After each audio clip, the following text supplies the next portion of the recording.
ముందుగా ఇక్కడికి వచ్చేసిన పెద్దలందరికీ మూడో రోజు ముద్దపప్పు బతుకమ్మ పండుగ శుభాకాంక్షలు. నా పేరు లావణ్య. నా కవిత శీర్షిక వచ్చి అలిగిన బతుకమ్మ. ఎందుకు అలిగింది బతుకమ్మ చూద్దాం. చుక్కలన్నింటినీ ఏరి పల్లెంలో కుప్ప పేర్చే పండుగ బతుకమ్మ. పూల సింహాసనంపై కూర్చున్న ప్రకృతి పార్వతి అయ్యే పండుగ బతుకమ్మ. చుట్టూ నవ్వుల కోలాటాలు, చప్పట్ల సంగీతాలు. ప్రకృతి పసుపు పూసుకొని పాటలతో అభ్యంగన స్నానాలు చేస్తుంది. చిమ్మని చీకట్లో కూడా పూల ముఖాలు వెన్నెల కాంతుల్లో వెలిగిపోతాయి.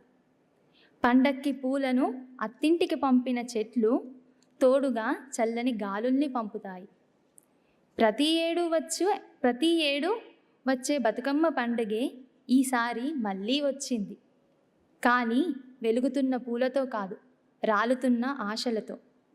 చెట్లు పూయలేదు, పూలు నవ్వలేదు. ప్రకృతికి వచ్చిన ప్రమాదాన్ని చూసి కళ్ళల్లో కాలుష్యాన్ని కలగన్నాయట. అన్నీ కలిసి అంతమవుతున్న అడవికి మద్దతుగా నిశ్శబ్ద నిరసన చేస్తున్నాయి. ఇక్కడ అభివృద్ధికి ఆకలేసినప్పుడల్లా అడవి బలికి సిద్ధం చేయబడుతుంది. మెడలో కన్విన్సింగ్గా కాంపెన్సేషన్ మాల అలంకరించబడుతుంది. ప్రభుత్వాలు ప్రజా అవసరాలనే పదునైన కత్తులకు సానబెడతాయి. జాతి సంక్షేమం పేరు మీద జాతీయ జాతర ఒకటి మొదలవుతుంది.